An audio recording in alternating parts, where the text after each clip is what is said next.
Welcome, one and all, to the finale of Let's Play Metroid 2 Return of Samus for the Super Game Boy. Last time we burnt through Phase 8 and wiped out the Omega Metroids, and today we have one last Metroid threat left. The Queen Metroid herself. So before we head off and face her, there's actually two separate paths we need to take to prep ourselves up for the finale. So right here are the last energy recharges and missile battery of the game.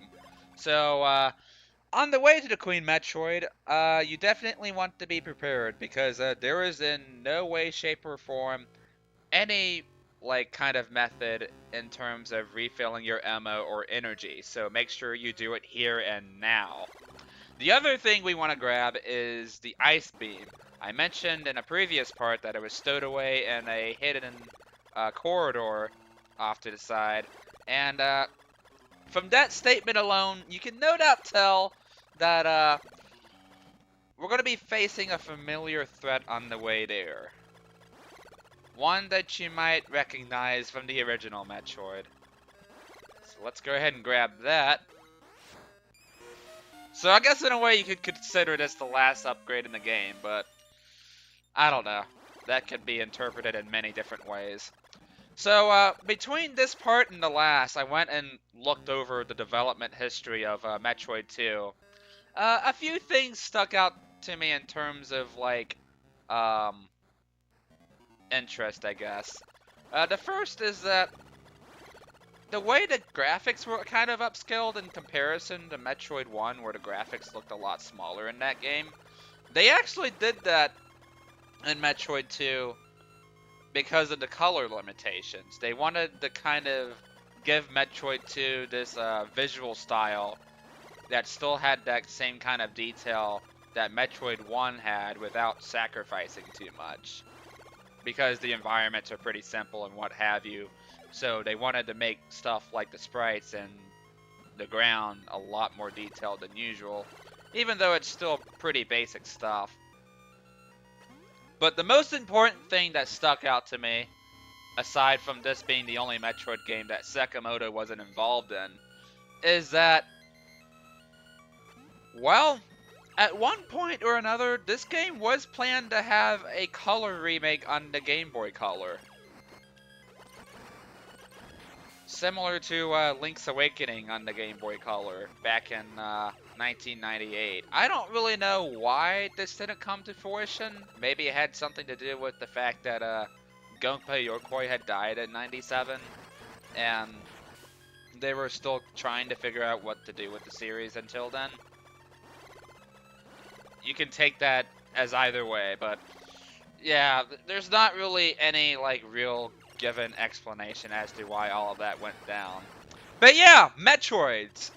They more or less function the same as they do in Metroid 1. If they latch onto you, you bomb them in order to get them off of you. And much like Metroid 1 as well, they are weak to the ice beam. You need to freeze them and hit them with 5 missiles before they go down. And again, there's just something about that whole concept of taking them down in that method I like. Still ridiculously strategic when you think about it, because you have to take into consideration its trajectory and just making sure you have it frozen in the right place. Otherwise you're not going to get any good missile pot shots in. But something I should note is that they actually take this whole thing that appeared as nothing more than a weakness and actually kind of play this into the whole narrative of later Metroid games. Especially in Fusion, where one of the most pivotal points of why Metroids weren't these demigods or whatever was because of the fact that they were weak to the cold. Another M tried to play around this fact too, and did it rather poorly, but we'll save that discussion for when we get to Other M. Yes, I'm Let's Playing Other M. Many, many years from now. And I'm not looking forward to this whatsoever. But yeah, supposedly the area we just went through is actually supposed to be some kind of abandoned genetic lab because if you read through the instruction manual of Metroid Fusion, the Metroids were indeed artificial creations made by the Chozo, and for what reason they were made, you actually find that out in Fusion. So I figured I'd leave you guys in the dark on that for now, so that way we're saving discussions for games that actually matter. So anywho, final boss of the game, Queen Metroid. There are two ways you can take her down. You can either pump her full of missiles, or whenever she lashes out on you like this, you can go into Morph Ball, right into her tummy, and lay a few bombs. Basically, you want to get rid of the spike projectiles with your screw attack, so that way they're not too much of an issue to deal with. But the thing with this part is that you want to make sure her face comes close enough to you so that way you can kind of just go into Morph Ball right into there, no problem. The further you go into the fight though, the faster she lashes out on you, and it can be very difficult to fight her if you're going through it the whole missile method and what have you. I didn't know for the longest time you can actually go inside of her until recently, about 2 years ago in fact. And trust me, if you play it out like I did here by riding into her stomach and planting Morph Ball bombs, the fight goes by much smoother and much faster. It takes an absolute eternity if you decide to do it with just missiles. And for the longest time, that's how I did it, really. Anywho, that was the last Metroid. And if you saw earlier, going through that little mini tunnel there, there was what appeared to be an egg. So we're gonna go and check that out. And it is a baby Metroid, the last Metroid in the galaxy, in fact. And this becomes a pivotal plot point in the next game we're going to be doing a Let's Play of, which is Super Metroid. But for now, it's just going to follow us up until we take it back into our ship and head on out of here. Yeah, seeing as this thing didn't make any contact with the Queen Metroid whatsoever, it kind of mistook Samus as a paternal figure. And we need to use this to get through the little crystallite things, barricading our path to the surface. And I don't know, I really like the little somber piece of music here that plays leading up to the surface.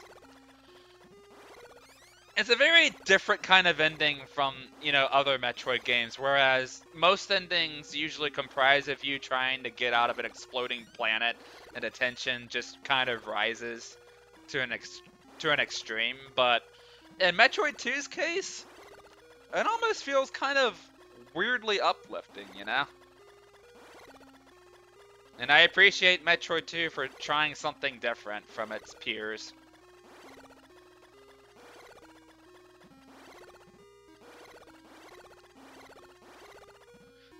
Something I should note though is that in AM2R, what's funny is that they were gonna do something interesting with the little crystallite things there, and that if you got 100% ending in AM2R, they would have like done this showcase where the crystallite things would have actually had been the X-Parasites frozen, and with the Metroids gone, they would have came out and attacked everything on the planet.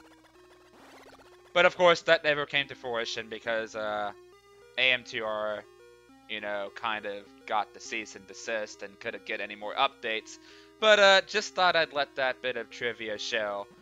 If you don't believe me, go into the forums and look that up. There were a lot of scrapped ideas that would have come into fruition for later updates, but never saw the light of day.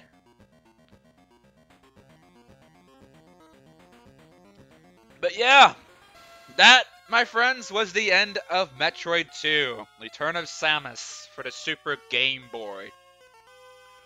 Or the Game Boy, whichever console you prefer to play it on. You can also get this on the 3DS Virtual Console too.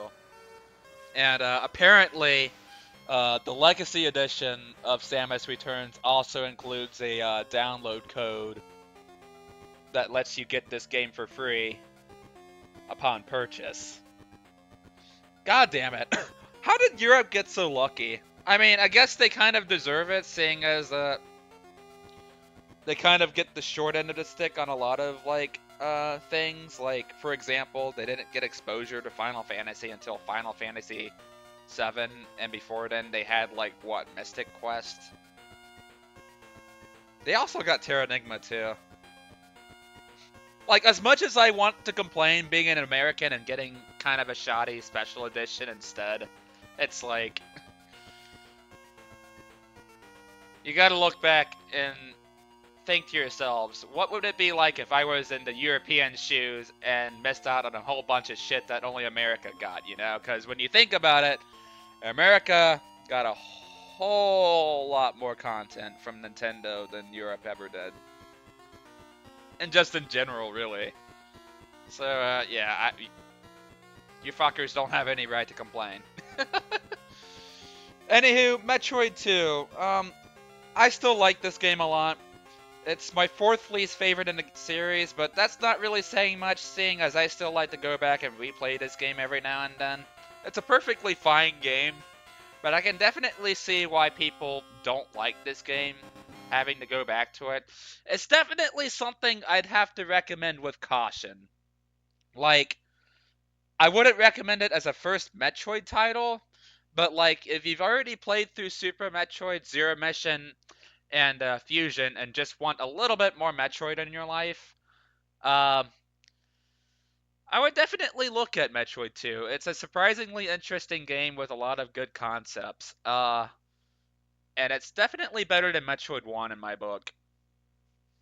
Though again, that could just be me speaking with guilty nostalgia.